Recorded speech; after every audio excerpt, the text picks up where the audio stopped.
I was in my 20s, I used to lie awake at night thinking about my ever-growing to-do list. I wondered how I'd get through it all the next day without getting fired. I'm far from alone.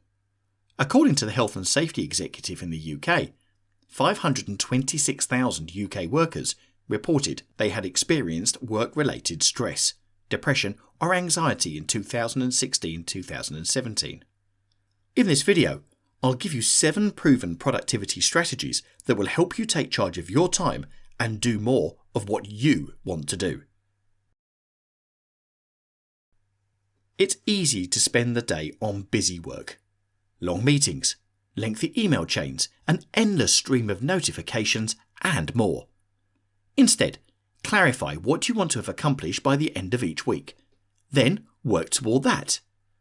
Depending on your priorities, these steps might include a set number of sales calls, a newly launched marketing campaign, or a series of customer interviews. Only then, make room for smaller activities that sap your time and energy. As a writer, for example, my output includes 1 to 3 finished articles per week.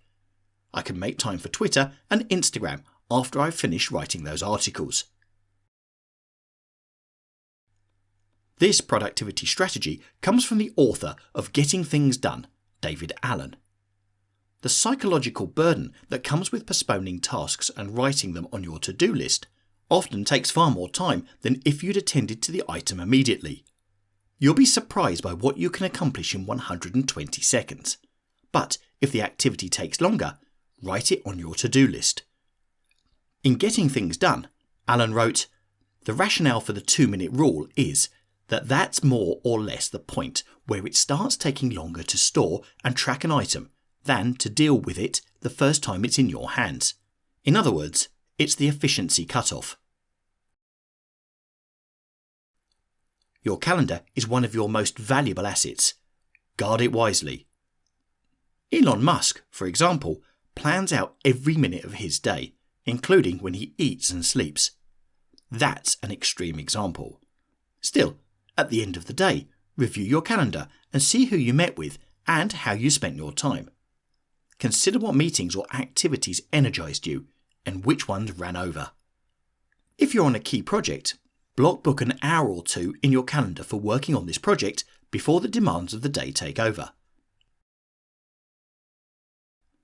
Have you ever sat down at your desk first thing, read the news, checked your email, and thought about doing everything but work? Then, when you finally feel guilty enough to start, you spend another 30 minutes opening up your work and looking for your notes and a place to begin. Instead, prepare your work the night before. Arrange your tools and research in one place. Leave a note to yourself about exactly where to start. You might, for example, record the phone number of a customer next to a list of questions to ask. The trick is to make it as easy as possible to start work when you sit down the following day.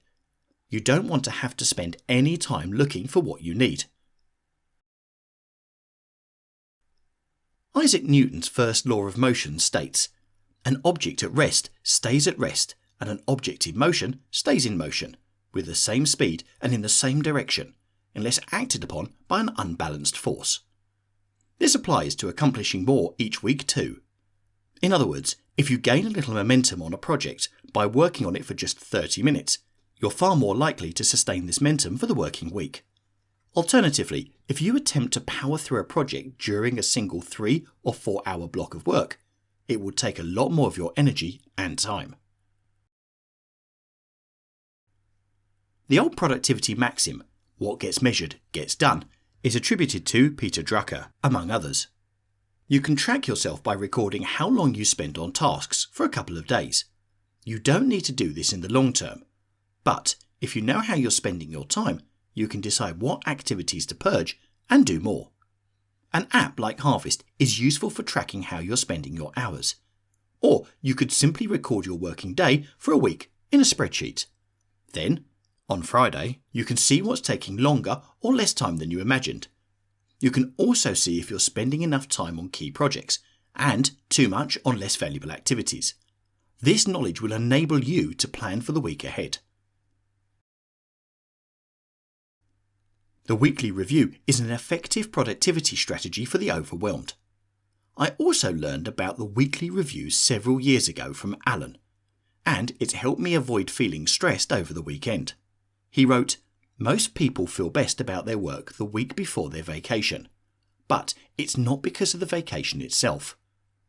What do you do the last week before you leave on a big trip? You clean up, close up, clarify and renegotiate all your agreements with yourself and others. I just suggest that you do this weekly instead of yearly.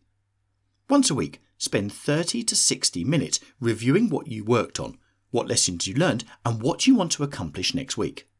Remember, it's natural to feel a little stressed while working on a big project, but lying awake at night, feeling overwhelmed, is a sign that you need to reprioritize.